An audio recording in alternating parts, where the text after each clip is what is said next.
another wonder for tonight. So we are in Rada Promenade right now.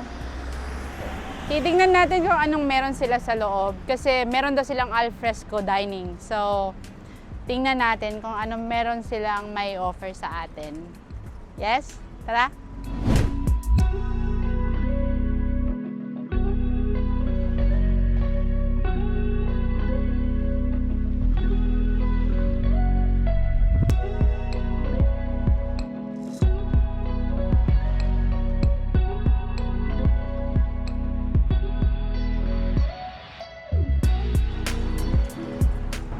Paborito ko yan.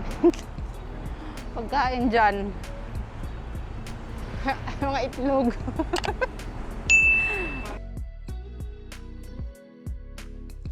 O diba, wow na wow yung place nila. From tables and chairs, Pilipinong-Pilipino yung dating. At saka meron din silang ito, mga souvenirs, Sarsa souvenirs. Maganda rin yung quality ng t-shirt nila, fabric. Tsaka meron silang mga yan. Ganda ito.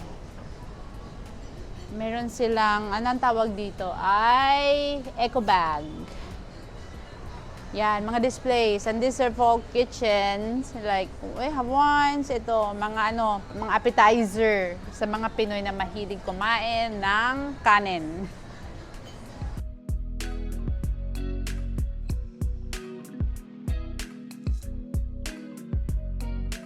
Tanungin na lang natin si Kuya Waiter kung ano yung mga specialties nila dito na pwede nating kainin, yung marirecommend niya.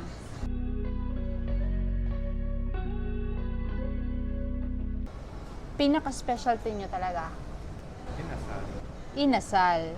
Ah, wow. Okay, inasal.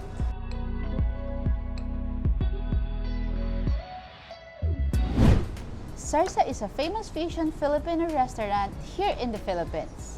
Mostly ng mga niluluto nila ay Ilonggo dishes. Chef JP Anglo is the person behind this. Kung di nyo pa siya kilala, he is the Tatler Danish Champion for Philippine Cuisine in 2020. At nag-judge din siya ng MasterChef na TV show. Ang i-feature sana natin ay alfresco dining. So we are supposed to be sitting outside. Pero since wala silang bakante dahil may naka-reserve, dito na lang tayo muna sa loob. Pero okay din kasi aircon. So, yan guys. Unang titikman natin, pampainit ang tiyan. Huwag niyong kalimutan ha, lagi. Sabaw. So, we have here the molo soup.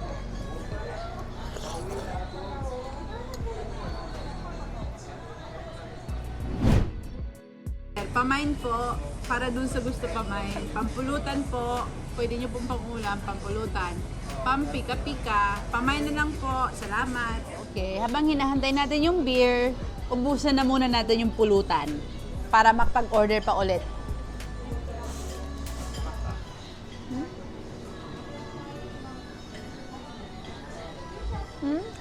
Crunchy. Itong side na ito, yan, side na yan, ito. They're very crunchy. Tsaka talagang malinis. Mararamdaman mong malinis. Pag kumakain ako ng ganitong mga pagkain, tinatanggal ko to. Baka matusok yung ko dila ko. Okay. Tortang talong na may crab. Ang tortang talong nila ay special kasi ang toppings nila ay crab meat. Yes, crab meat. You heard it right. Pero syempre, wait lang. Nakalimutan ko to, sausawan.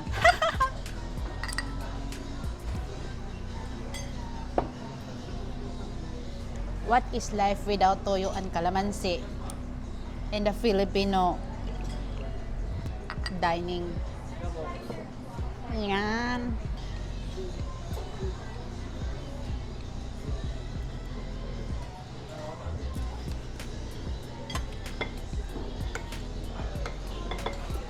So, I want to try their sauce here.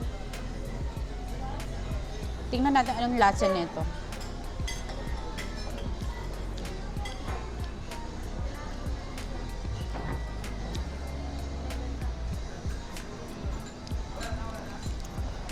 It's just a chili sauce that they made. Light lang siya. Di ba kasi a lot of people likes to eat their tortang talong with ketchup, but they made chili sauce, which is a light taste. Okay. Harap. Pero syempre, ito na lang gagamitin ko. So, tawa natin. Pinoy. So, dito tayo. Chicken inasal. Isa ito sa mga specialty ni Chef JP Anglo. So, yan. Tatry na natin itong inasal nila. Chicken inasal. Specialty ng Sarsa.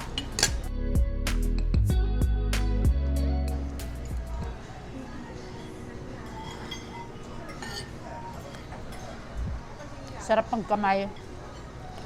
So, now, we are going to try kasi medyo ano na siya. So, try na natin yung empanadang caldereta.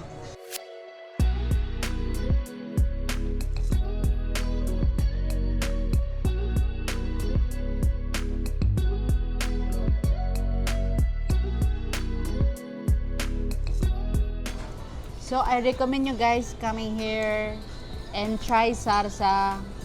Kasi sobrang sarap ng mga foods nila dito. Ang favorite ko ay yung, syempre, isaw. Talagang nasa Pinoy yan. Nasa Pinoy talaga yan.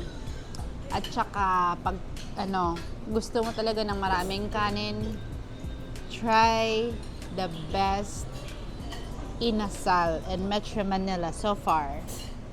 Legazpi Village is a great place to spend an evening if you are in the city or live close by. It has everything you need without traveling too far.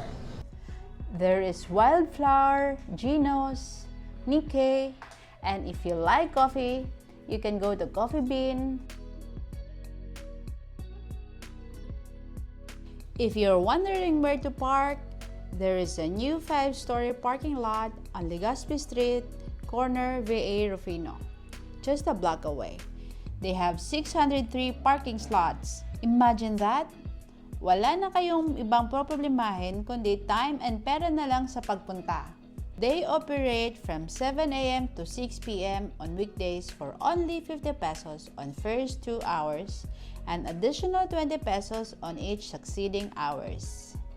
After dining, you can visit the 2 parks just down the block on Rada, Legazpi Active Park and Washington Park. They are very relaxing places to sit and just enjoy and escape from the city. If gusto nyo magpahinga at mag-isip-isip, pwede kayo pumunta.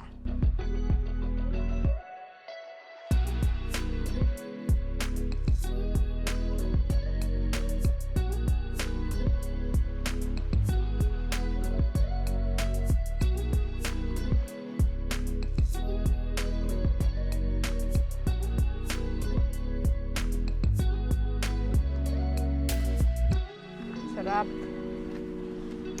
But basically, po pinunta ko dito ay noodles, ramen. Sobrang mura.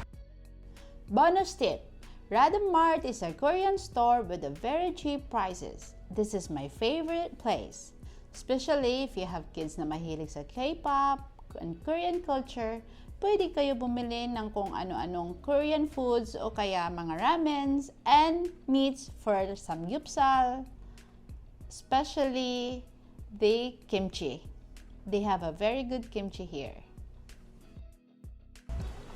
Ito talaga pinunta ko dito. Pinakamasarap na kimchi sa buong mundo. Sobrang sarap. Ito yung pinaka-favorite ko. Sobrang sarap na kimchi. Kahit sa restaurants o stores ka, makakatikim ng kimchi, ito talaga yung the best. Kaya nagkakaubusan sila lagi.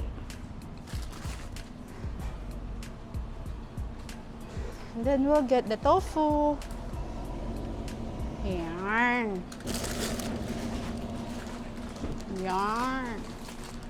Bean sprout.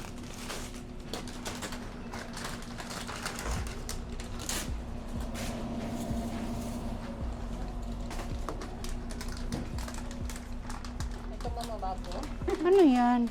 Shrimp flavor. Oh. Galing to ano? Kakaano lang oh, grabe. Lahat ng product nila dito, they all came from Korea. And they're all good quality.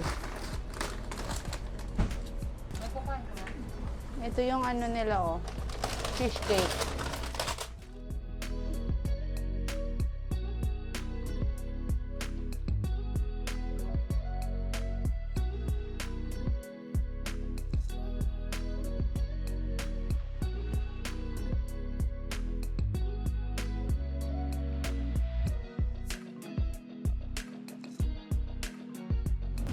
So, ayun guys. Thank you guys for joining me on this experience. And also, if you enjoy what you see, please don't forget to hit like, subscribe, and click the notification bell so you get updated on the upcoming videos. See you again next time on another travel show. Bye!